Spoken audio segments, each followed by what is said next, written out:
माचिस बेचने वाली छोटी लड़की। साल की आखिरी शाम बर्फ और चमकती ठंड से ढकी हुई थी। लोग गर्म कोट पहने जल्दी जल्दी गुजर रहे थे। उनके जूते बर्फ पर हल्की चरमराहट करते थे। बच्चे मुट्ठी भर बर्फ आसमान में उछालते हुए खिलखिलाकर हंस रहे थे। लेकिन इस उजाले के बीच सड़क का एक कोना बेहद ठंडा और उदास बना हुआ था।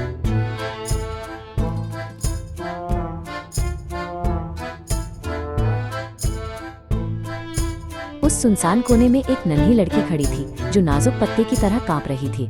उसका कपड़ा पतला और फटा हुआ था जिसमें से ठंडी हवा आसानी से भीतर घुस रही थी। बर्फ के फाहे धीरे से उसके खुले बालों पर गिरते जा रहे थे। उसके छोटे हाथ में माचिस की एक डिबिया थी जो रात से बचने की उसकी एकमात्र उम्मीद थी।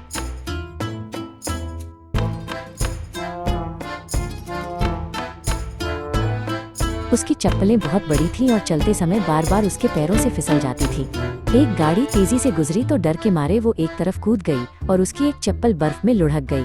दूसरी चप्पल एक शरारती लड़का उठा ले गया और हंसते हुए भाग गया। अब लड़की नंगे पांव चल रही थी और बर्फीली जमीन उसके पैरों को चुभ रही थी।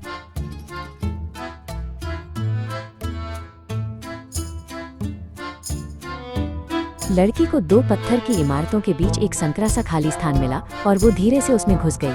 उसने माचिस की डिबिया बगल में रखी और गर्म रहने के लिए अपने पतले हाथों को गले लगा लिया। लोग उसके कांपते हुए छोटे शरीर को देखे बिना ही आगे बढ़ते रहे। उनकी गर्म हंसी दूर से सुनाई दे रही थी, लेकिन उसका एक टुकड़ा भी उस ठंडी छाया तक नहीं पहुंचा जहां वो बैठी थी।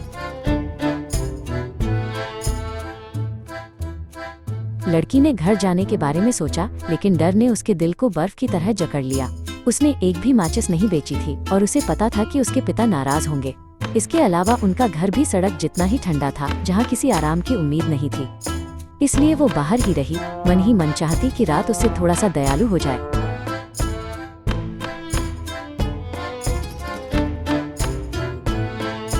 उसकी उंगलियां सुन्न हो रही थीं, इसलिए उसने कांपते हाथों से एक माचिस जलाई। अंधेरे में एक छोटी नारंगी लौ खिली, जैसे कोई गर्म फूल चमक उठा हो। लौ की रोशनी में उसे एक लाल गर्म लोहे का चूल्हा दिखाई दिया जो पूरे कमरे में गर्मी फैला रहा था। लेकिन जैसे ही लौ बुझी, चूल्हा भी ठंडी रात में गायब हो गया।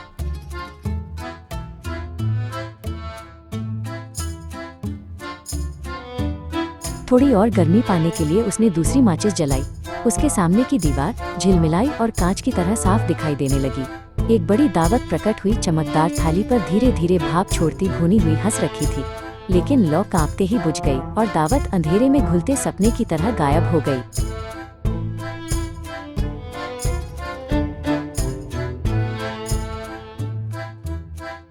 उसने तीसरी माचिस जलाई और मुलायम रोशनी उसके चारों ओर घूमने लगी।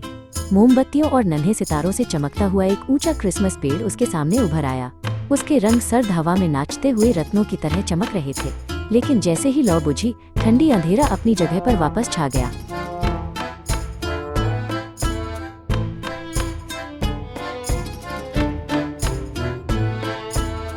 लड़की ने आसमान की ओर देखा और एक चमकदार तारा उसे चीरते हुए गुजरता दिखा। वो पीछे एक चांदी सी लकीर छोड़ रहा था, मानो रात की आंखों से आंसू गिर रहे हों। उसे अपनी दादी की बात याद आई, टूटता तारा मतलब एक आत्मा स्वर्ग की ओर चली गई है। एक शांत, गर्म और उदास सी कसक उसके दिल में भर गई।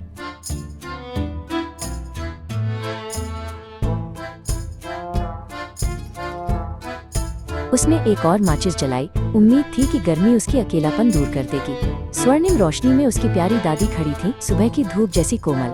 दादी की आंखों में दया चमक रही थी, जो लड़की को एक मुलायम कंबल की तरह घेर रही थी। लड़की ने कांपते हाथ आगे बढ़ाए, डरते हुए कि यह छवि कहीं गायब न हो जाए।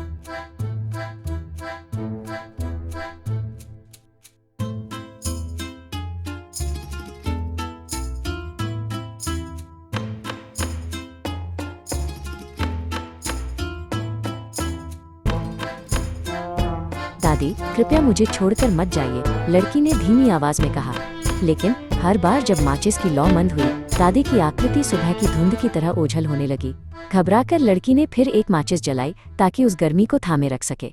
उसका दिल तेजी से धड़कने लगा। डर, उम्मीद और लालसा एक दूसरे में उलझ रहे थे।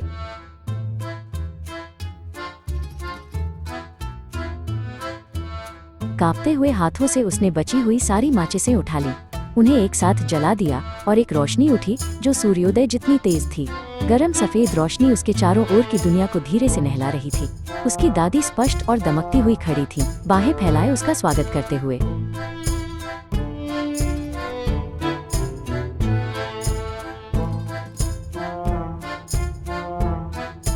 लड़की एक कदम आगे बढ़ी और दादी की गर्म गोद में समा गई।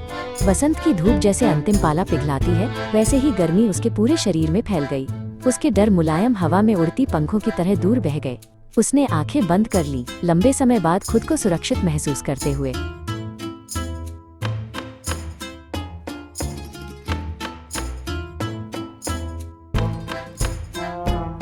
उनके चारों ओर रोशनी खिली, जैसे नए साल की पहली भोर उग रही हो। हाथों में हाथ डाले वे चमकते आकाश की ओर धीरे धीरे उठती गई। ठंडी सड़क दूर होती गई, मानो कोई फीकी पड़ती स्मृति हो। शांति ने लड़की को एक धीमी लोरी की तरह घेर लिया।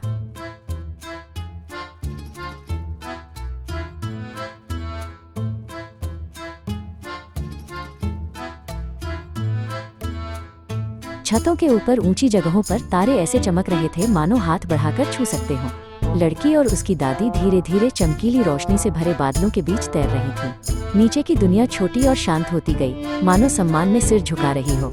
गर्मी ने उन्हें ऐसी चादर की तरह ढक लिया जो कभी फीकी नहीं पड़ती।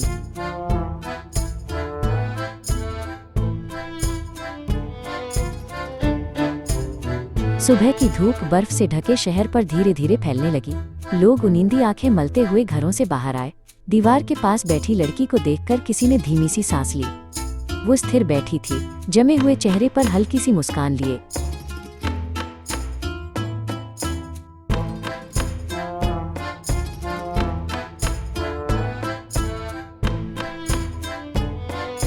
उसके आसपास जली हुई छोटी माचिसें बिखरी थीं, मानो गिरे हुए तारों की धूल हो। लोग उदासी से फुसफुसाए, सोचते हुए कि उसने कितनी कठोर रात झेली होगी।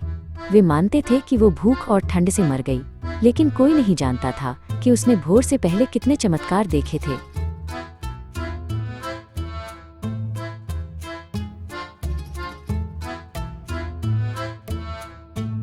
ऊंचे आसमान में लड़की शांत और चमकती आंखों से दुनिया को निहार रही थी। अब उसे न भूख लगती थी, न ठंड, केवल गर्मी और प्रेम उसे घेरे हुए थे। उसकी दादी ने उसका हाथ थामे उसे कोमल प्रकाश की दुनिया में ले जाया। इस प्रकार उसका नया साल दुख से नहीं, बल्कि शांति से शुरू हुआ।